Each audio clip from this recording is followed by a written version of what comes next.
Have you ever judged someone by their clothes, their job, or the dirt on their hands? What if the person you mocked turned out to be the only one who could save millions of dollars? Before we begin, make sure to subscribe to the channel, like this video, and turn on notifications so you never miss another incredible story. Let's begin. The rain poured relentlessly over Falcon Air's private hangar in Dallas, Texas. Inside the massive building, mechanics rushed from one aircraft to another, performing final inspections before 12 luxury business jets departed for an international aviation summit. Among the mechanics was 38-year-old Ethan Cole. Ethan wasn't famous. He wasn't wealthy. And he certainly didn't look important. His blue coveralls were stained with oil, his work boots were worn out, and grease permanently covered his hands. But everyone in the hangar knew one thing. Ethan understood airplanes better than almost anyone alive. He had spent nearly 20 years repairing aircraft. He could identify engine problems simply by listening. Many pilots trusted Ethan more than they trusted onboard computer systems. Yet despite his talent, Ethan remained humble. Every morning, before work, he stopped by a small toy store. There, he would buy miniature airplanes. The tiny models weren't for him. They were for his 8-year-old son, Noah. Noah dreamed of becoming a pilot someday. Unfortunately, Noah had been diagnosed with a serious heart condition. Most of Ethan's salary disappeared into hospital bills. The toy airplanes were small gifts Ethan used to keep his son's dreams alive. That morning, Ethan carried a bright red toy jet in his pocket. He planned to give it to Noah after work. As Ethan walked across the hangar, a convoy of luxury vehicles arrived. Employees immediately straightened their uniforms. Conversations stopped. The company's CEO had arrived. Richard Sterling. Richard was a billionaire. He had inherited Falcon Air from his father and expanded it into one of America's largest private aviation companies. Richard was intelligent. But he was also arrogant. He believed executives mattered. Workers did not. As Richard entered the hangar wearing a custom-tailored suit, managers rushed to greet him. "Good morning, sir. Everything is ready, sir. The Summit aircraft have passed inspection, sir." Richard nodded impatiently.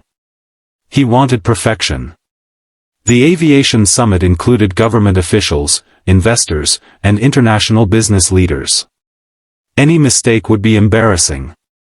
As Richard toured the hangar, he suddenly noticed Ethan examining one of the jets while holding the toy airplane. Richard stopped. He frowned. "What is that?" he asked loudly. Ethan smiled politely. "It's just a toy plane for my son, sir." Richard stared. "A toy?" Several executives nearby began whispering. Richard walked closer. "You're responsible for maintaining multi-million-dollar aircraft, and you're playing with toys during work hours?" Ethan remained calm. "I wasn't playing, sir. I was about to put it away." But Richard wasn't interested in explanations. He grabbed the toy airplane from Ethan's hands. The entire hangar fell silent. Richard raised the toy high into the air. "Everyone, take a look." Workers froze. This is exactly why standards are slipping. Mechanics distracted by children's toys. Some employees looked away uncomfortably. Others lowered their heads. Ethan's face turned red. "Sir, please," Ethan said quietly. "It's for my son." Richard laughed. "If you spent less time with toys and more time working, perhaps you'd look more professional." The words cut deeply. Still, Ethan said nothing. He simply accepted the humiliation. Richard tossed the toy airplane onto a nearby toolbox. Then he walked away. The executives followed him. But before leaving, Richard turned back. "And make sure those jets don't disappoint me today." Hours later, preparations were complete. One by one, the 12 luxury jets prepared for departure. Pilots started engines. Ground crews removed equipment. Everything appeared normal. Then something strange happened. The first jet reported abnormal engine vibrations. The departure was delayed. Moments later, a second aircraft reported the same problem. Then a third. Within 30 minutes, all 12 aircraft had developed identical system failures. Chaos erupted. Pilots radioed urgent messages. Engineers rushed across the hangar. Managers panicked. Millions of dollars were suddenly at risk. Richard stormed into the operations center. "What's happening?" he shouted. Nobody knew. Computer diagnostics showed no obvious problem. The aircraft had passed every inspection.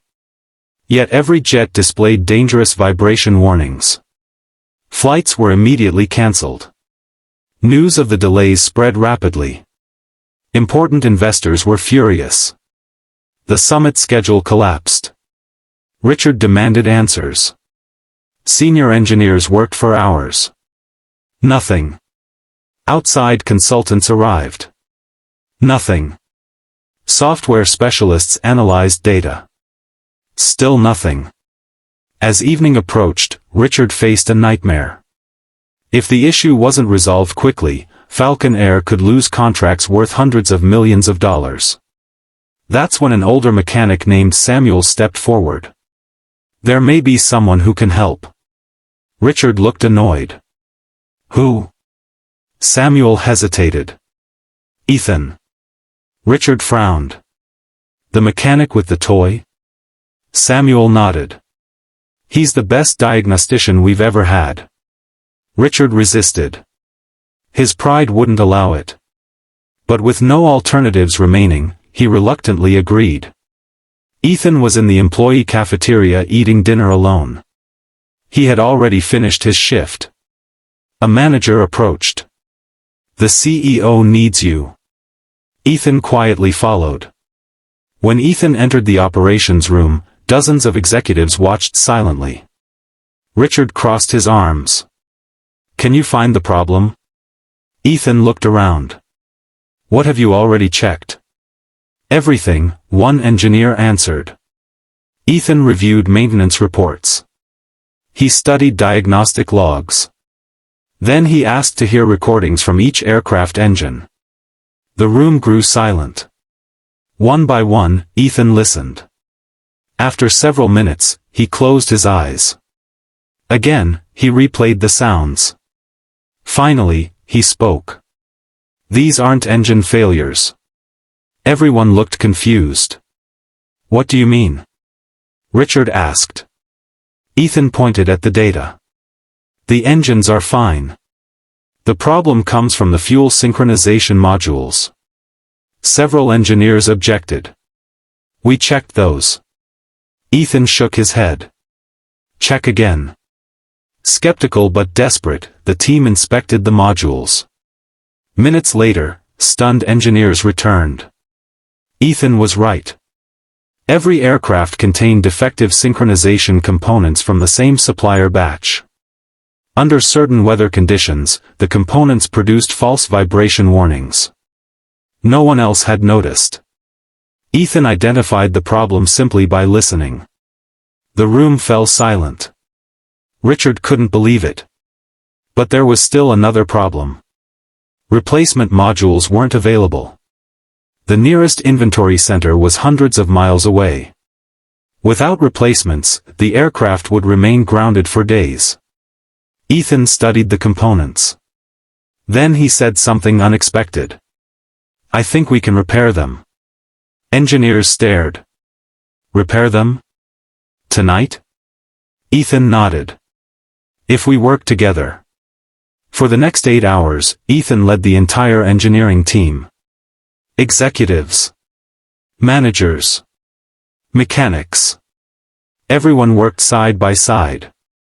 Under Ethan's leadership, the impossible slowly became possible.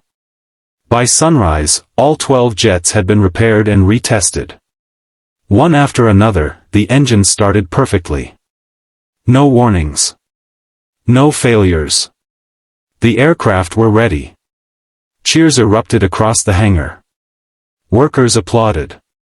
Some even hugged Ethan. Richard stood quietly. For the first time in years, he felt ashamed. He remembered the toy airplane. The humiliation. The laughter.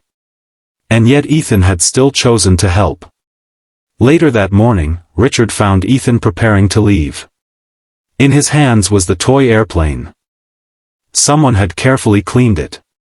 Richard approached slowly. Ethan. Ethan looked up. Richard hesitated. Apologizing wasn't easy for him. I was wrong. Ethan remained silent. Richard continued. I judged you without knowing anything about you. He handed Ethan the toy airplane. I'm sorry. For a moment, neither man spoke. Then Ethan smiled. We all make mistakes. Richard nodded. No. Mine was different. He looked around the hangar. I forgot who truly keeps this company flying. The following week, Richard introduced major changes. Mechanics received salary increases. Training programs expanded. Employee recognition programs were established. Most importantly, executives were required to spend one day each month working alongside maintenance crews. Richard wanted every leader to understand something simple. No job is unimportant. Weeks later, Richard visited the hospital where Noah received treatment. After learning about Ethan's son's condition, Richard anonymously covered the remaining medical expenses. Months later, Noah underwent successful surgery. For the first time in years, doctors expected a full recovery. On Noah's birthday, Richard personally delivered a gift. It was a professionally crafted model airplane bearing Noah's name beside the cockpit. Noah smiled brighter than anyone had ever seen. Years later, Noah achieved his dream. He became a pilot. And on his first official flight, the aircraft maintenance log carried a familiar signature. Chief Maintenance Director. Ethan Cole. Because sometimes, the people we underestimate are the very people holding everything together. Never judge someone because of their clothes. Never underestimate quiet people. And never forget that respect costs nothing, but can change everything. If you enjoyed this story, subscribe to the channel, like this video, and share it with someone who needs this reminder. Thanks for watching, and we'll see you in the next story.